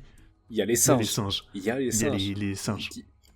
Qui sont tantôt là pour t'aider. Ils sont tout le temps là pour t'aider, ou juste pour te troller, ou juste ils sont là. Ils rigolent. Oui. Je les adore. Oui, non, mais ça, les singes, c'est le point positif du niveau. C'est tout ce que j'ai retenu de ce niveau. Enfin, que j'aimerais retenir, en tout cas, de ce niveau. Mais les singes, incroyable. Incroyable feature que les singes. Mais moi, j'ai aussi adoré la variation des décors. Je suis vraiment pris pour Indiana Jones. C'est vraiment très sympa. T'as des décors qui sont vraiment beaux, de mon point de vue. Ouais. Et du coup, l'immersion était vraiment complète, là. Alors, le truc que j'avais pas compris en faisant le niveau une première fois, c'est que tu sais, il y a des arbres qui sont invincibles. Genre, tu peux leur tirer des flèches ou leur tirer au flingue dessus, il se passera jamais rien, quoi. Mais le feu les tue. C'est là que on revient à le jeu éducatif dont je parlais tout à l'heure. Le feu, ça brûle. Oui. Il me l'a appris au niveau 3 pour m'en servir au niveau 8. Donc il y a une certaine éducation qui est faite. Mais il me semble qu'il y a un truc aussi. Il y a pas un truc où le premier arbre que tu croises, il est en feu et du coup, t'es censé comprendre qu'il meurt ? Non ? Ou c'est moi qui l'imagine ça ? Non, okay, le premier arbre, il arrive. D'ailleurs, ils sont effrayants, les complètement. Moi, ils m'ont fait peur. Ils ont une tête horrible. C'est insupportable. Et oh, je déteste. Je déteste ça. Perso, j'ai adoré l'arbalète. J'ai trouvé que l'arme était vraiment cool. Elle changeait un peu dans le gameplay, là, dans le fait que tu pouvais tirer 3 flèches d'affilée. Ouais, non, l'arme est très cool. C'est vrai que niveau Puis design, ouais. tu vois les flèches à travers le corps des ennemis. Et tu peux les récupérer aussi. 3 d'affilée. Et tu peux les récupérer, c'est très satisfaisant de tirer les flèches. J'ai vraiment adoré Ouais, ça. je suis d'accord. Non, l'arbalète est une très bonne arme. En soi, si je fais un peu moins mon capricieux, le niveau est ok, le niveau est cool. Il y a l'ambiance, bah c'est toujours pareil. L'ambiance est très cool et les designs des ennemis sont cool. Il y en a plusieurs. Il y a les singes, hein. Bon voilà. Le niveau est sympa et même quand tu arrives dans le temple là avec les golems, c'est aussi une ambiance qui est quand même sympa, qui est vachement bien retranscrite quoi. Puis les golems sont assez faciles à tuer finalement. Ouais, mais moi ils me font flipper un peu, je les déteste. Ils ont une tête, ils ont vraiment une tête de golem, comme on dit aujourd'hui, genre bien débile. Ah oui, c'est vraiment des golems. Ils ont vraiment l'air cons. Ils portent bien leur. Et puis ils parlent pas, juste ils poussent des cris. Ouais. Puis il y a aussi une énigme dans le jeu que j'ai trouvé plutôt cool. Oh, j'ai détesté, non, arrête. Oh putain, j'ai passé du temps là-dessus. J'étais obligé d'aller voir sur jeuxvideo.com là, le truc de la Solus. Ah, j'ai trouvé qu'elle se faisait bien, moi. Bah, il fallait réfléchir un peu. Ah, je comprenais rien. Je mettais les singes avec les singes, je mettais les têtes d'Aztèques avec les têtes d'Aztèques, mais en fait, j'avais pas compris que tout devait s'enchaîner entre les piliers, même de droite à gauche. Fallait que tout ce qui se regarde était le même symbole, en fait. Chaque symbole en face de l'autre devait être le même. Ouais, c'est ça, complètement. Et l'énigme, alors un truc que j'ai compris et qui est quand même sympa, c'est que dans le niveau en mode facile, elle est déjà résolue, et en fait tu peux regarder ce que ça donne et prendre exemple, et puis dans le mode normal, tu peux répéter, et en fait c'est les mêmes choses, tu vois, mais tu dois le faire, quoi. Ah, c'est sympa. Ouais, c'est cool, bah j'ai vu ça en lisant une Solus, mais, mais je trouvais le truc sympa. Moi j'ai vraiment beaucoup aimé ce niveau. Pas trouvé très dur, je crois que je l'ai fait une première fois, en normal, sans mourir. Ah si, une fois je suis tombé dans une des trappes destinées au golem. Mais c'est une mort que je compte pas vraiment. Ouais, je comprends. Non, moi c'est juste, j'ai pas aimé quoi, j'ai passé un moment horrible. Alors que, qu'est-ce que t'as pensé du niveau 9 qui est l'usine de robots? Horrible, je l'ai haï. Ah putain, moi j'aime bien. je l'ai détesté, je l'ai trouvé dur, mais dur. Ah oui, par contre le niveau est dur, je trouve. En facile, ça apporte bien son nom toujours, mais le mode normal, c'est vrai que sur ma petite note là que je suis en train de me lire, j'ai mis niveau très complexe en mode normal. J'ai noté dur et chiant personnellement. Moi j'ai pas noté chiant parce que j'aime beaucoup ce niveau. J'aime bien les robots. Moi j'ai trouvé ça cool. Alors moi les trucs qui m'ont bien énervé, c'est cette putain d'arme à ricochet. Ce n'est pas fun elle est horrible. de se prendre des dégâts à cause de tes propres tirs. Ah ça c'est quelque chose. Non, ce n'est pas drôle. Ce n'est pas quelque chose de drôle. C'est vrai que ce petit pistolet où tu tires, je crois que tu tires forcément des rafales de 3, c'est ça? Oui, tu tires forcément des rafales de 3. Et ça rebondit de partout. Ouais, c'est ça. De une, ton arme se décharge ultra rapidement, comme t'as un rafale de 3. De deux, tu te fais mal à toi-même vu que tu tires dans... C'est que des couloirs, donc forcément tu tires devant toi, ça va rebondir devant toi. Non, c'est vrai. Moi j'utilisais plutôt dès que possible le fusil plasma, là, le fusil où tu peux tirer des grenades en feu. Qui explose. Le problème, c'est que les munitions sont plus rares pour cette arme. Ouais, c'est un peu plus compliqué, ouais. Après, t'as aussi une arme qui est vachement sympa, qui réagit avec l'environnement, l'arme, je sais plus son nom, mais le truc électrique, l'arme électrique. Ce qui donne des crises d'épilepsie aux robots. Oui, tout à fait. C'est vrai que ça fait ça. Oui. Mais elle les tue pas, hein. Non. J'ai essayé, je crois que mais moi, j'aimais bien le côté où ça interagit avec l'environnement pour tes objectifs des générateurs à détruire, là. Oui, mais il y a aussi beaucoup d'armes différentes. Dans ce niveau, t'as un lance-roquette, t'as une sorte de sniper laser. Ah oui, que tu peux charger là, tu peux charger son tir, ouais il est pas mal. Qui est plutôt sympa. Moi j'ai quand même... Non, j'ai quand même pas aimé le jeu le niveau à cause de sa difficulté. Et notamment la salle avant d'aller au boss, t'es dans une grande salle où ça bombarde de partout une fois que t'as détruit le dernier générateur qui est en hauteur. Ah oui, t'as raison, ouais, cette salle là elle est un peu complexe.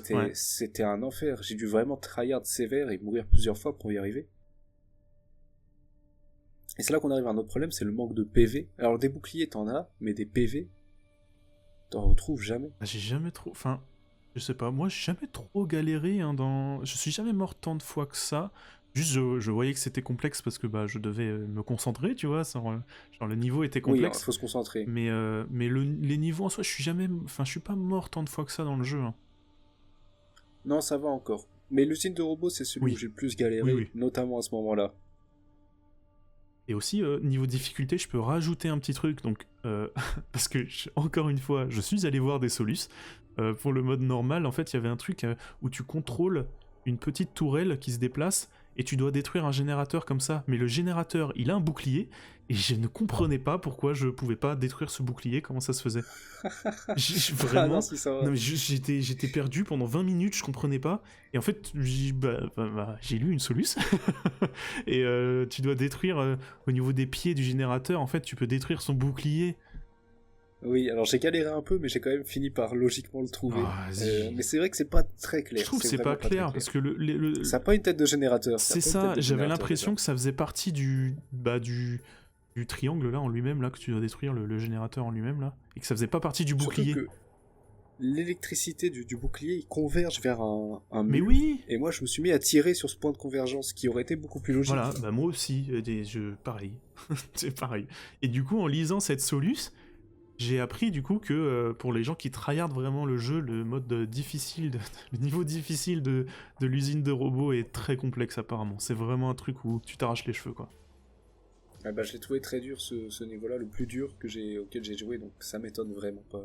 Puis j'ai l'impression que les ennemis, ils ont des PV de fou furieux, notamment les gros robots. Ouais, les gros robots ont beaucoup de PV, ouais. Ouais, je vis 2 chargeurs de pistolet dessus, voire 2,5. Ouais, et puis ils sont pas tant perturbés par tes tirs que ça. Genre, tu leur tires dessus, et En eux, plus. ils vont rien. Ils vont pas avoir de mouvement ou quoi que ce soit, ils vont continuer à te tirer dessus, en fait, tout simplement, quoi. Donc, vraiment, ils peuvent t'enchaîner, ouais. Pendant que toi, tu galères parce qu'ils ont beaucoup de PV. Exactement. Et petite chose aussi, il n'y a pas de... Alors, entre le mode facile et le mode normal, t'as pas tant de différence que ça, tu sais, par rapport à la structure du niveau en lui-même.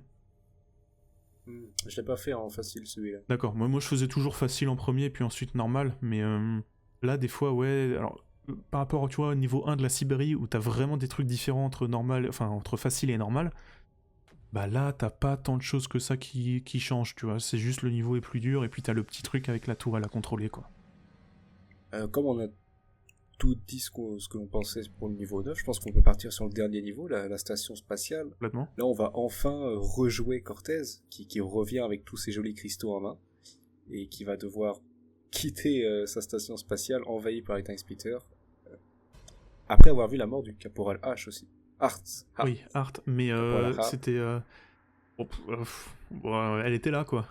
Je sais pas trop. Oui, On n'a pas c'est- trop d'attachement ni rien du tout, donc bon. Même Cortez a l'air de pas trop s'en... Oui, ça, bon, il est pas content, mais ça lui donne une bonne raison de taper les Time Splitters. Ouais, c'est ça. On en reparlera sur la fin du niveau, mais il y a un petit truc qui m'avait fait rire. Ok, vas-y. Et, du coup, t'en as pensé quoi de ce niveau-là, niveau de la structure et tout? Bah, je l'ai pas aimé non plus. Ouais, il est un peu particulier, En je trouve, fait, à jouer.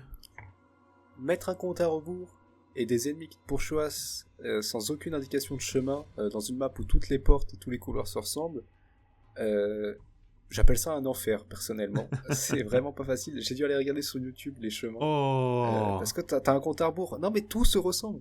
La porte du hangar pour ressortir du hub finalement. J'ai galéré à la trouver. Moi, je ne suis pas d'accord, j'ai réussi parfaitement ce niveau. Mais les mouches, je n'en peux plus.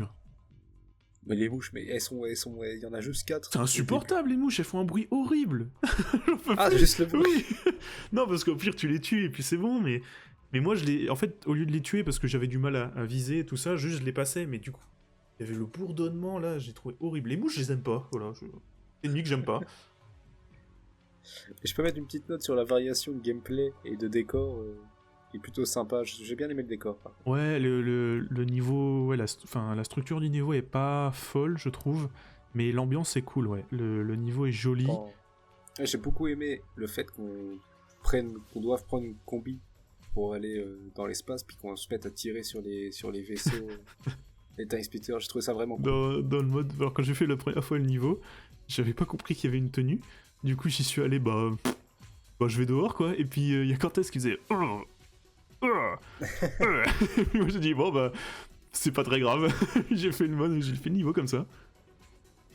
Oui, tu restes pas trop longtemps dans l'espace, donc ça. Ouais, ça va. En mode facile, en fait, ça va. T'as une trousse de soins aussi. T'as une trousse de soins. La première que j'ai vue, qui te soigne tes PV, qui donne pas des du shield. Oui, oui, et puis moi en mode normal j'ai quand même trouvé la combi, donc ça va, j'ai pu faire le niveau normalement. Mais non, c'est très Mais un sympa. niveau quand même simple, en soi quand même plutôt Et simple. il est pas très long en plus, hein. Et pas très long. Mais on peut mettre une petite note pour les petits time splitters, ils sont tout mignons. Ah oui, c'est vrai, il y a des bébés time splitters. J'étais là, ils me tapaient, j'étais oh, ils sont tout mignons. J'ai aucune idée de ce qu'ils font là, mais bon, pourquoi pas. C'est la première fois que je les voyais, je sais pas si t'en avais vu avant. Ah non, c'était la première fois aussi. Et puis même ce type de time splitters, parce qu'il y a les bébés, mais il y a les adultes aussi, et je crois que je les avais jamais vus avant. Oui, il y a les gros débiles aussi. C'est quoi que t'appelles les gros débiles? Les gros time splitters qui courent dessus à main nue. Ah oui, Qui peuvent bah balancer oui. des clairs. Ouais, c'est ça, ouais, juste ils te courent dessus, quoi. C'est ça, là, c'est eux, ils ont pas les mêmes pouvoirs génétiques que leurs confrères. Ouais, eux, juste c'est juste ils sont là, et puis ils sont pas contents, quoi. Et t'as le retour des On autres manque, Tommy Gun, là aussi. Oui, c'est ça, et eux, on manque un peu d'indications sur eux, on sait pas trop ce que c'est finalement. Bah, en fait, moi, de ce que j'ai compris, c'est que juste, enfin, ils font partie, ce sont des time splitters, et il y a différents rangs, tu vois, il y a différents, pas différentes factions, mais différents. Ouais, mais là, entre les bébés et puis les gros débiles, il y a une certaine esthétique Ah oui, non, mais qu'on peut complètement. comparer Ouais, et qui se ressemblent, eux, rien à voir. Quoi. ouais, c'est vrai. Je sais pas trop le. Je pense que c'est juste des envies de faire des designs différents, quoi. Puis ça me permet de reparler de la fin du niveau et de ce qui m'avait marqué par rapport au fait que Cortez on a rien à foutre de la caporale. À la fin, il explose la base, puis là, il dit haha, yeah Oui. il dit c'est pour toi, mais après il est en mode haha, yeah, il a rien à foutre. Il est juste trop heureux de faire exploser des trucs. C'est vraiment un quand même prétexte.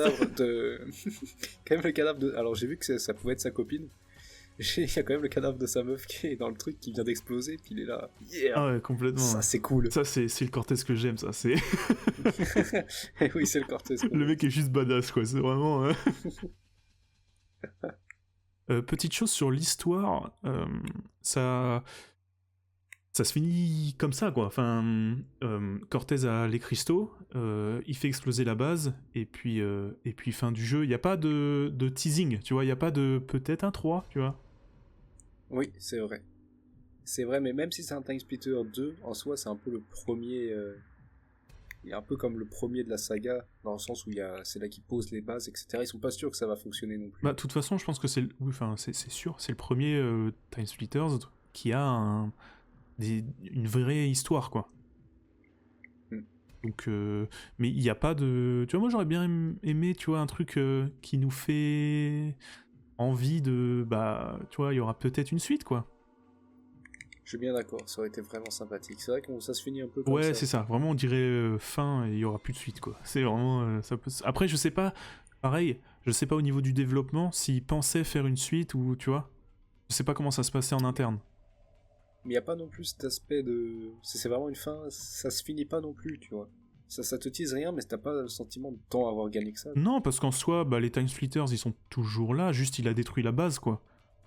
Puis il a récupéré les cristaux. Ouais, c'est ça, mais c'est pas une. Ça veut tout et rien ouais, dire. voilà, ouais, je suis d'accord. Donc voilà, je pense que c'est tout ce qu'on avait à dire sur le mode histoire, qui est beaucoup plus complet que le Time Splitter 1, à bien des égards. Ouais, complètement, Cette ouais. fois-ci, on a une vraie histoire, le gameplay dans le niveau change, tout en gardant une certaine ligne conductrice, là où dans Time Splitter 1, t'avais des niveaux, tu te demandais si c'était fait par la même personne. Là, il y a quand même une ligne conductrice qui est bien respectée. Ouais, moi je trouve que déjà, alors pour faire une sorte de mini-conclusion, le mode histoire, il est hyper agréable à jouer, de manière générale. Ouais, quand même assez agréable. Et ce qui est sympa, c'est que, évidemment, Time Splitter 2 oblige, bah il y a un mode arcade, il y a un mode défi, il y a tout plein d'autres choses à tester, quoi. Donc on peut en parler, alors ça va pas être très long non plus, mais on peut en parler un peu, ça va être... c'est des choses qui sont très sympas, je trouve. Moi, le mode arcade, alors ça m'a surpris un peu, mais je l'ai pas mal tryhard finalement, quoi. Ça m'étonne pas de toi, les systèmes de trophées t'ont eu. Oui, oui. Pour expliquer un peu, c'est un peu un mode multijoueur, mais beaucoup plus complet. Mais par contre, c'est en solo. Ça, je pense que le mode arcade, on pouvait pas le faire en coop local, tu sais. Non, c'est tout seul. Le mode Ouais, arcade. je pense que c'est vraiment tout seul. Défi et mode arcade, C'est ça. Et après, si tu veux jouer en coop local, t'avais le mode histoire. Je crois qu'on pouvait le faire à 2, ça par contre, on ne l'a pas dit, mais c'était une chose qui était hyper cool aussi, quoi. C'est vrai. On pouvait le faire à Puis à mode deux. arcade, tu peux le personnaliser pour le faire à deux. Oui, avec différents oui, modes tout de à jeu, fait, etc. Ce qui reste quand même très sympa. T'as un mode multi en fait qui est là, qui tu pouvais le faire en local ou en ligne, quoi. Sur la PS2, c'était déjà le cas. Mais c'était hyper complet aussi, c'était tout plein de niveaux qui ne sont pas forcément des niveaux que tu vois dans le mode histoire.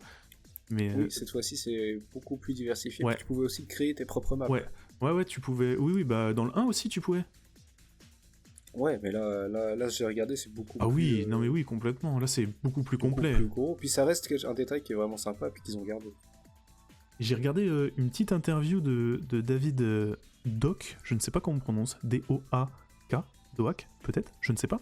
Mais Doak, ce, je pense Doak. ce monsieur était le game designer en fait de Time Splitter 2. Et en fait, alors c'était assez intéressant.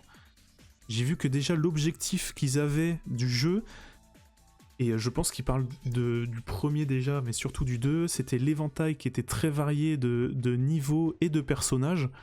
Et aussi, là, forcément, l'éditeur de niveau était une idée qui voulait vraiment, qui était vraiment importante pour eux. Et ils trouvaient que c'était un peu les défauts de GoldenEye. Et tu sais, on en parlait dans notre précédente vidéo. Ils trouvaient que le défaut, c'était que les ennemis se ressemblaient un peu tous et que les niveaux étaient assez...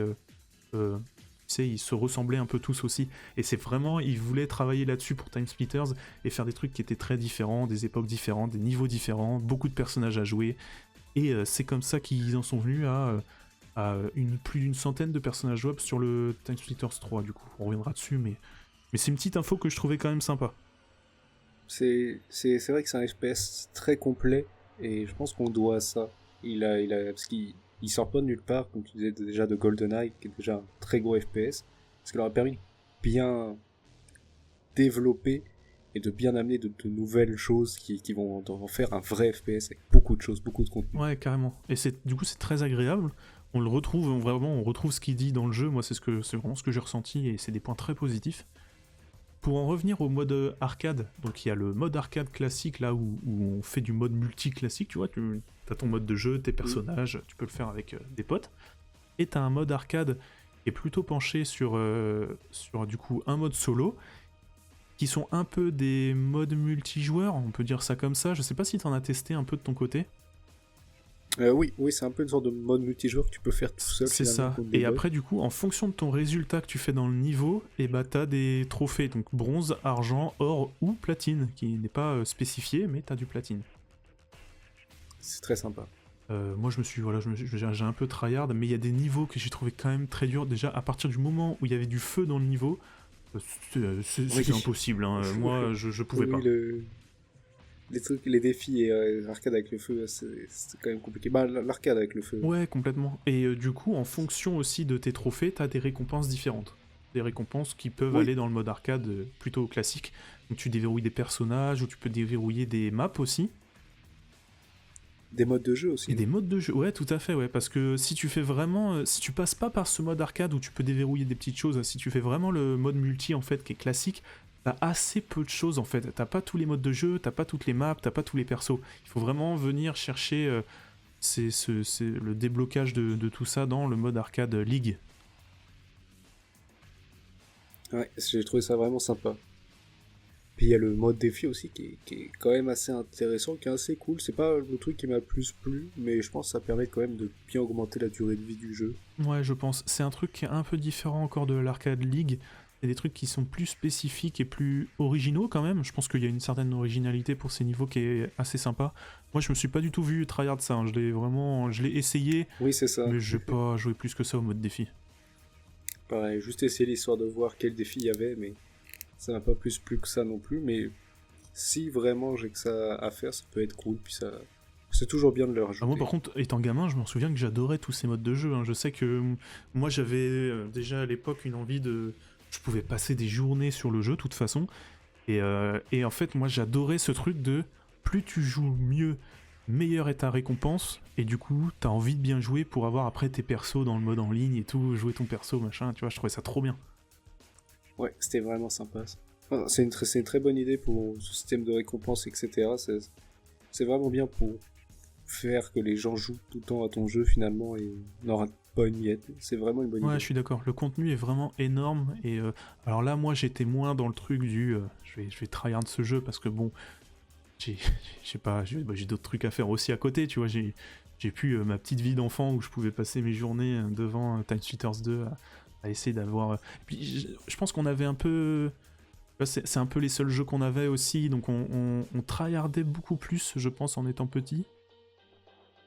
Oui, puis on était moins entouré de divertissement, etc. comme aujourd'hui. Donc, Ouais, c'est vrai. Ton jeu, tu l'avais, tu y jouais des heures, des années. Ouais, complètement. Sans t'en lasser, quoi. Là, juste pour info, je pense qu'on a fini de parler du jeu, donc le mode histoire, le mode arcade et le mode défi. Ça, c'est les trois grandes choses qui sont dispo dans le jeu.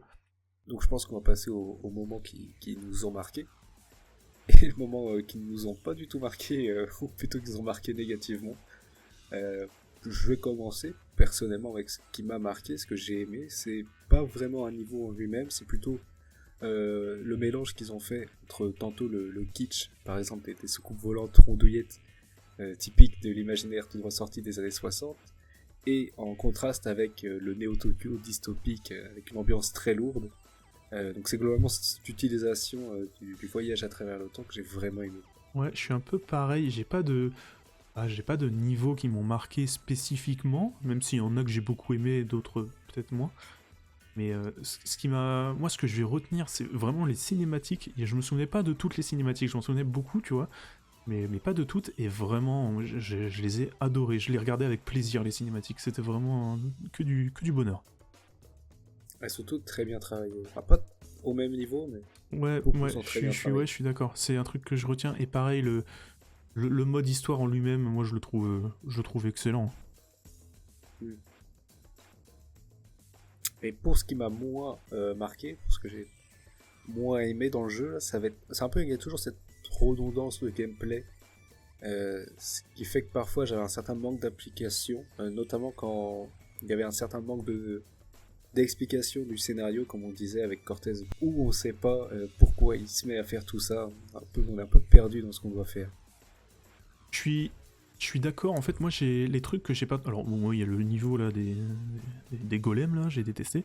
Mais je pense que c'est. Enfin. Peut-être que j'étais pas dans le bon mood, je ne sais pas, mais je lui pardonne ça. Le truc où je suis un peu. Enfin, pas déçu, mais où j'aurais aimé, c'est un peu plus d'histoire. C'est comme ce que t'as dit au niveau du scénario. Les cinématiques, elles sont top, y a pas de problème. Mais au niveau du scénario en lui-même, tout ce qui est lié à Cortez, tout ce qui est lié au Time Splitter, j'aurais bien aimé en savoir plus, quoi. Ouais, je suis bien d'accord. Je pense que c'est ce qui a impacté mon implication dans le jeu, ce qui fait que plus je jouais, moins j'avais envie d'y jouer finalement. Plus je me lassais un peu de ce qui se passait. Ouais, je suis d'accord. Et puis je pense que c'est alors de mémoire, parce que je l'ai toujours pas retouché depuis le temps, mais de mémoire, dans le 3, il y a vraiment beaucoup plus d'histoire. Oui, on est de souvenirs aussi. À voir, après peut-être qu'on se trompe. À voir, peut-être qu'on en reparlera. Est-ce que aujourd'hui, en 2024, est-ce que tu recommandes ce jeu? Moi, je le recommande à fond, les ballons. J'adore ce jeu. Mais après, moi, il y a le côté nostalgie qui joue beaucoup. Mais vraiment, moi, j'aime beaucoup ce jeu. Alors, j'aime beaucoup ce jeu, mais une fois que je l'ai fini, je vais pas y retoucher avant un petit moment quand même, tu vois. Oui, je suis bien d'accord avec toi. Mais moi, c'était surtout le côté. Je pense que c'est beaucoup de nostalgie quand même, mais il y a beaucoup de trucs qui sont vraiment sympas. Genre, les niveaux sont très cool, l'univers est hyper sympa, il y a énormément de choses à faire dans le jeu, donc il y a beaucoup de points positifs. Mais après, je pense que ouais, là, tu vois, j'ai fini le jeu, je vais pas y retoucher avant un bon moment quand même. Ouais, c'est marrant que tu dises ça parce que moi je ne recommanderais pas le jeu. Quoi? Ouais, mais calme-toi. Comment ça? Parce que je pense que le jeu il a quand même mal vieilli, dans le sens où ce qu'il propose aujourd'hui, c'est pas vraiment à la hauteur. Il a pas vraiment de. petit truc particulier qui le démarque tant que ça des autres. Et que je pense que il a pas vraiment de charme unique si j'enlève ma nostalgie en fait. Ah si. Faudrait que je rejoue au 3, mais je pense que s'il faudrait conseiller un jeu, ce serait plutôt le 3. Ah oui, que non le mais 2. moi le 3, oui. Non mais si j'en ai un alors après c'est pareil, je suis en fonction de mes souvenirs parce que j'ai pas encore refait le 3 et toi non plus. Mais de mémoire, si j'en ai un des 3 à conseiller, c'est plutôt le 3. Mais le 2, C'est ça. non, alors le 1 je le recommande pas parce que bon voilà, c'est un truc un peu à part. Mais le 2, moi il y a des trucs que j'aime quand même vraiment beaucoup. Et je trouve que si on a l'occasion de le faire, je trouve que c'est quand même une bonne chose parce que c'est quand même un bon jeu, c'est quand même une bonne expérience, il y a des choses à retenir. Il y a pas, tout n'est pas parfait, ça je suis complètement d'accord, mais en sachant que c'est pas un jeu, tu vois, que tu vas payer 80 €, tu vois, je pense que s'il y a l'occasion qui se présente, moi je recommande le jeu, je recommande de l'essayer, quitte à ne pas aller au bout, mais au moins voir ce que c'est gameplay en main, parce que je sais que le gameplay il change beaucoup aussi entre le 2 et le 3 de mémoire. Donc le 2 a un gameplay qui lui est propre, a une façon de faire qui lui est propre, et je trouve que c'est une bonne expérience à avoir dans sa vie. Moi, je pense qu'on est mieux d'investir le temps de ce jeu dans du temps dans League of Legends. Bon, c'est la fin de notre chaîne YouTube. Non, je rigole, mais ouais, je pense pas que le jeu soit bon à conseiller aujourd'hui. Je pense que le 3 serait plus. Et je pense qu'il y a d'autres jeux de la PS2 qui seraient plus à conseiller, par exemple. Ah, ouais, c'est marrant. Moi, on n'a pas forcément le même avis sur si on le conseille ou pas, mais c'est bien, c'est ce qui fait notre force. Notre différence fait notre force, et ça, c'est beau. mais jouer à Dark Souls, c'est beaucoup mieux. Bon, bref. Je pense qu'on a un peu dit tout ce qu'on souhaitait dire sur le jeu. Moi, j'étais quand même très content de retourner dessus. Même rien que pour la nostalgie, je suis très content de faire cette vidéo et d'avoir à retourner dessus. Pour ma nostalgie aussi, moi j'ai vraiment bien aimé. T'as quand même un bon 6 heures de campagne. Ouais, moi j'ai joué pendant 10 heures du coup, mais ça c'est en comptant le mode arcade que j'ai quand même pas mal tryhard.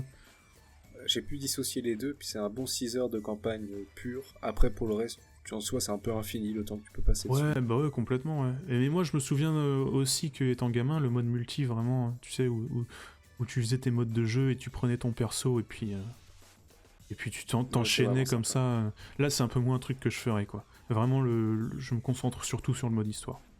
Donc je pense que c'est tout ce qu'on avait à dire pour ce Time Splitter 2. Moi c'est pas un jeu que je recommande, et toi tu le recommanderais, donc à chacun d'accepter les arguments. Je le défendrai toute ma vie. Pour la prochaine fois, on parlera du coup forcément du Time Splitter Future Perfect, le 3 donc. Ouais, j'ai trop hâte.